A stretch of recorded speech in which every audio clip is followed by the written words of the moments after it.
Welcome students in MS education world. आज हम standard 5th का नया लेसन पढ़ेंगे जो कि चैप्टर नंबर 6 जिसका नाम है एंगल्स। ठीक है, तो आज हम देखेंगे कि एंगल्स किसे कहते हैं और कितने टाइप्स के एंगल्स होते हैं, और फिर उसमें जो है बहुत सारी जो इन्फॉर्मेशन है हम एंगल्स के बारे में जो है इस लेसन में पढ़ेंगे। ठीक है, तो हम लेसन नंबर 6 शुरू करते हैं। तो जो बेसिक इन्फॉर्मेशन यहाँ पर दी हुई है हम पहले उसको देख लेते हैं, फिर उसके बाद हम एक्सरसाइज को सॉल्व करेंगे, यानी हम प्रॉब्लम सेट 24 को सॉल्व करेंगे। ठीक है, तो देखिए बच्चों, यहाँ पर जो है आपको दिख रहा होगा स्क्रीन पे कि यहाँ पे एंगल्स कुछ दिए हुए हैं, जैसे कि ये स्ट्रेट लाइन है और ये बेस है। तो देखिए, जब भी अगर ऐसी लाइन हो, यानी कि इस तरीके से स्ट्रेट लाइन हो और एक ऐसी लाइन हो, तो इसको क्या कहते हैं, 90 डिग्री कहते हैं। यानी 90 डिग्री यानी क्या होता है, राइट एंगल। ठीक है, ये क्या है, राइट एंगल है। ठीक है, अब 90 डिग्री यहाँ पर, और एंगल्स को मेज़र करने के लिए हम लोग प्रोटेक्टर का यूज़ करते हैं। तो यहाँ पर रखने के बाद हम 0 से शुरू करते हैं यहाँ से। तो देखें, यहाँ पर जितना जो है इस साइड की तरफ जाएगा वो 90 से ज़्यादा होगा, और अगर इस साइड की तरफ आएगा वो 90 से कम होगा। ठीक है, तो ये थोड़ा सा याद रखना है कि जितना मतलब इसका एंगल किसे कहते हैं, जो देखें 2 आर्म्स है, यहाँ पर 2 आर्म्स जो है इंटरसेक्ट कर रही है। यहाँ पर समझो ये पॉइंट O है, यहाँ पर इंटरसेक्ट कर रही है जो लाइन, जैसे कि हम दे देते हैं नाम यहाँ पे AO एंड B। ठीक है, तो जो है इंटरसेक्ट हुआ, आर्म्स यानी साइड्स जो होती हैं इनको आर्म्स कहते हैं। ठीक है, जैसे OA एक आर्म हो गई और OB दूसरी आर्म हो गई। ठीक है, तो O पे जो है दोनों आर्म्स जो है इंटरसेक्ट हो रही है, यानी यहाँ पे मिल रही है, इसीलिए यहाँ पर जो स्पेस बनता है, यानी 2 लाइन जब इंटरसेक्ट होती हैं उसके बाद जो ये स्पेस बनता है इसे क्या कहते हैं, एंगल कहते हैं। ठीक है, तो ये आप लोगों को समझ में आ गया होगा।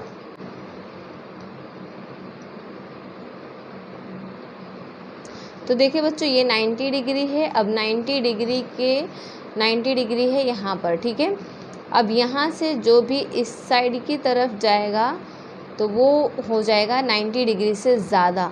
तो जो मोर देन 90 डिग्री होता है, यानी कि ये इस साइड जो एंगल जाएगा, यानी कि अगर इस तरह बना कोई एंगल, इस तरह बना, और हाँ, तो ये एंगल क्या कहलाएगा, देखिए स्पेस ज़्यादा हो गई, यानी 90 डिग्री से ज़्यादा। 90 डिग्री तो ये था हमारा। ठीक है, ये 90 डिग्री से ज़्यादा हो गया, तो इस एंगल को क्या कहते हैं, ऑब्ट्यूज एंगल। क्या कहते हैं, ऑब्ट्यूज एंगल। ठीक है, अगर 90 डिग्री के इस साइड आया, ठीक है, इस साइड अगर आता है, यानी अगर इस तरह बनता है,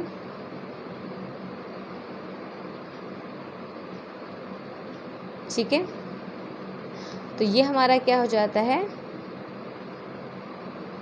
एक्यूट एंगल। आई होप कि आप लोगों को समझ में आ रहा होगा।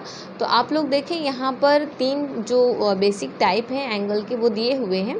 तो ये स्ट्रेट लाइन है, तो आप लोगों को मेज़र करने की भी ज़रूरत नहीं है। जैसे ही आपको ये लाइन दिख जाए, ठीक है, सीधी लाइन दिख जाए, तो आप समझ जाएं कि ये 90 डिग्री है, यानी कि राइट एंगल है। और जैसे ही ये 90 से कम, यानी कि राइट की तरफ जैसे ही बेंड होगी, तो समझ जाना है कि ये क्या है, यानी कि ये समझ जाइए कि जो इसका ये एंगल है जितना छोटा होगा, समझिए वो 90 डिग्री से क्या है, छोटा है, तो इसको कहेंगे एक्यूट एंगल। और जो 90 डिग्री से जितना बड़ा स्पेस होता जाएगा वो समझ जाइए आप लोग कि ये क्या है, मोर देन 90 डिग्री है, यानी कि ऑब्ट्यूज एंगल है। ठीक है, इतना आप लोगों को समझ में आ गया होगा।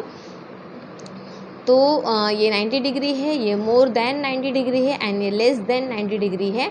तो ये हमारे 3 टाइप्स के जो है यहाँ पर एंगल्स दिए हुए हैं। तो इनको थोड़ा सा आप लोग अच्छे से बाय हार्ट कर लें, ये हमेशा आपको काम आने वाले। बड़ी क्लास तक आपको इन एंगल्स की जो है ज़रूरत पड़ेगी, तो इसको बहुत अच्छे से माइंड में जो है सेट कर लेना है। ठीक है, अब देखिए यहाँ पे कुछ ये वॉचेस दी हुई हैं, उनके अंदर जो वॉच हैंड जो यहाँ पर उनके कुछ एंगल्स यहाँ पे शो किए हुए हैं, तो आप लोगों को बताना है कि ये कौन सा एंगल है। ठीक है, तो आप यहाँ पर देख सकते हैं। तो यहाँ पर आप लोगों को मेज़र करना है कि ये कौन सा एंगल है। अब देखिए, ये जो 90 डिग्री है सबसे अलग दिख रहा है। यहाँ पे एक स्ट्रेट लाइन है यहाँ पे ऊपर की तरफ, तो ये तो 90 डिग्री है। फिर आप यहाँ पर देख सकते हैं, यहाँ पर देख सकते हैं, देखें इसका जो है एंगल कितना स्पेस है, बहुत ज़्यादा स्पेस है ना, तो इसलिए ये क्या हो जाएगा, ऑब्ट्यूज एंगल हो जाएगा। ये भी ऑब्ट्यूज एंगल हो जाएगा। ये 90 डिग्री यानी राइट एंगल है, ये भी ऑब्ट्यूज है और ये भी ऑब्ट्यूज है, और ये वाला जो है क्या है, एक्यूट एंगल है। ठीक है, तो इस तरीके से जो है मेज़र कर लेना है। उसके बाद हम जो है प्रॉब्लम सेट 24 कर लेते हैं। ठीक है, अब देखिए बच्चों, जो प्रॉब्लम सेट 24 है इसमें बहुत ज़्यादा इजी है, कुछ भी नहीं है कि प्रॉब्लम सेट 24 में क्या दिया हुआ है। देखिए, कुछ डायग्राम्स दिए हुए हैं और एक तो एग्जाम्पल के तौर पर हमें दिखाया गया है कि किस तरीके से लिखना है। तो यहाँ पे नेम ऑफ द एंगल्स है, यहाँ पे वर्टेक्स है और यहाँ पे आर्म ऑफ एन एंगल है। तो अब आप लोगों को समझ में नहीं आ रहा होगा कि वर्टेक्स क्या है, आर्म्स क्या है, तो हम जब करेंगे तो आपको समझ में आ जाएगा। ठीक है, अब देखिए डायग्राम ये क्या है, PQR। ठीक है, आर्म्स किसे कहते हैं, अब देखिए PQR। अच्छा, PQ और RQ का कॉमन पॉइंट क्या है, ये Q है ना, ये वाला पॉइंट जो है, दोनों लाइन जो है इंटरसेक्ट हो रही हैं पॉइंट Q में। तो जिस पॉइंट पर लाइन इंटरसेक्ट होती हैं उस पॉइंट को क्या कहते हैं, वर्टेक्स कहते हैं। ठीक है, क्या कहते हैं, वर्टेक्स कहते हैं। तो ये हमारा क्या हो गया, वर्टेक्स हो गया। ठीक है, अब ये वर्टेक्स जो है इसमें से 2 आर्म्स जो है निकली हुई है, कौन कौन सी, एक तो QR है, ये हमारी एक आर्म हो गई, और एक QP है और ये हमारी दूसरी आर्म हो गई। आर्म का मतलब आप हाथ समझ सकते हैं। ठीक है, साइड्स जो होती हैं उसी को आर्म्स कहते हैं। ठीक है, जहाँ पर 2 लाइन इंटरसेक्ट होती हैं उस पॉइंट को क्या कहते हैं, वर्टेक्स कहते हैं। ठीक है, और उस वर्टेक्स से जितनी भी लाइंस निकलती हैं उसे आर्म्स कहते हैं। ठीक है, आई होप कि आप लोगों को समझ में आ गया होगा। सेकंड हम कर लेते हैं। और एक बात याद रखना है, जब हम एंगल लिखेंगे, ठीक है, तो जो लाइन इंटरसेक्ट जिस पॉइंट पे लाइंस जो है इंटरसेक्ट होती हैं वो हमेशा मिडल पे ही लिखा जाता है, क्योंकि वहाँ पे क्या बनता है, एंगल बनता है। ठीक है, अब देखिए PQR, आप ऐसे नहीं लिख सकते PRQ, रॉन्ग हो जाएगा। ठीक है, तो हमेशा जहाँ पर एंगल बनता है उसको हमेशा मिडल में ही लिखा जाता है। ठीक है, और ये जो सिंबल दिख रहा है ना, इस तरीके से हम लोग क्या लिखेंगे, अगर एंगल लिखना है तो एंगल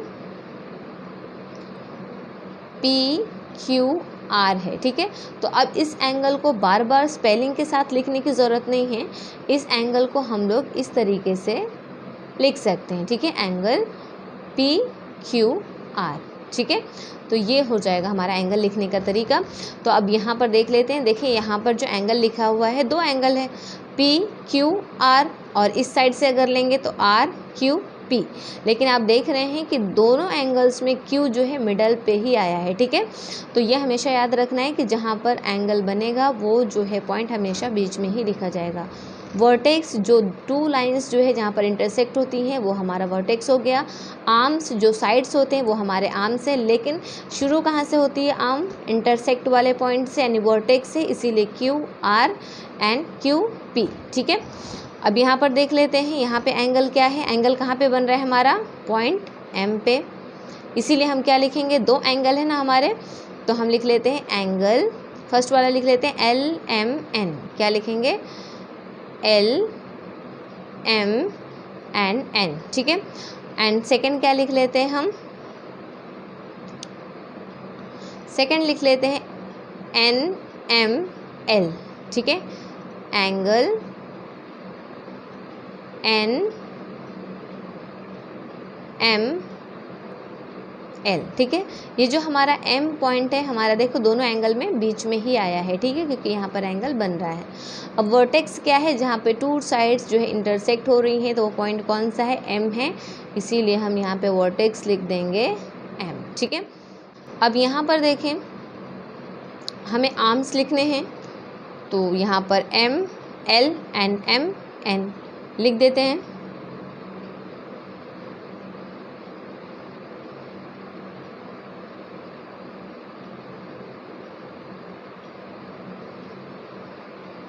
थर्ड वाला तो आई होप कि आप लोग खुद से कर लेंगे, तो हम लोग यहाँ पे कर लेते हैं, आप लोग चेक कर सकते हैं, ठीक है। तो नेम ऑफ द एंगल लिख लेते हैं, तो SUT, ठीक है। तो फर्स्ट वाला हम लिख देते हैं SUT, ठीक है। और सेकंड वाले लिख लेते हैं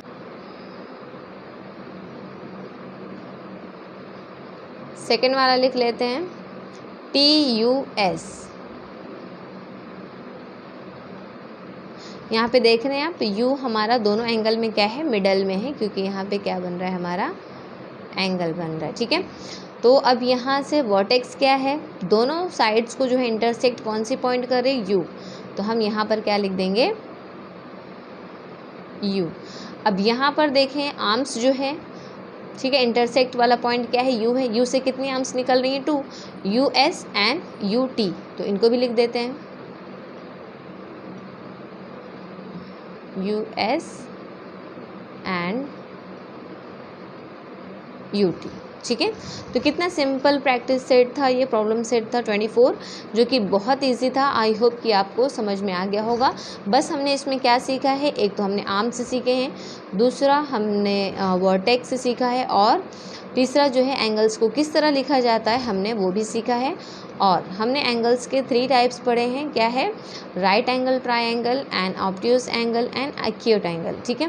तो आप लोग इसकी प्रैक्टिस करें, आपको याद हो जाएगा। बहुत को बनाएं, यानी लेस देन 90 डिग्री लेकर के प्रोटेक्टर का यूज़ करके आप लेस देन 90 डिग्री कोई भी एंगल बनाएं, 60, 70, 75, यानी 90 से कम होना चाहिए, इवन 85, तो आप ये एंगल बनाएं। और मोर देन 90 यानी कि 95, 100, 105 जो ऑब्ट्यूज एंगल है वो भी आप लोग बना कर देखें। और राइट एंगल तो आपको पता है कि वो स्ट्रेट यानी कि 90 डिग्री बनेगा। तो ये आप लोग जो है सेल्फ स्टडी और ये समझ करके पूरा जो है खुद से ट्राई करने की कोशिश करें, तो आप लोगों को बहुत जल्दी समझ में आ जाएगा, ठीक है। तब तक के लिए आप लोग इस वीडियो को देखें और लाइक करें, शेयर करें एंड सब्सक्राइब करें, ठीक है। तो बहुत जल्द आपके लिए हम लाएंगे प्रॉब्लम सेट 25, ठीक है। Thank you so much.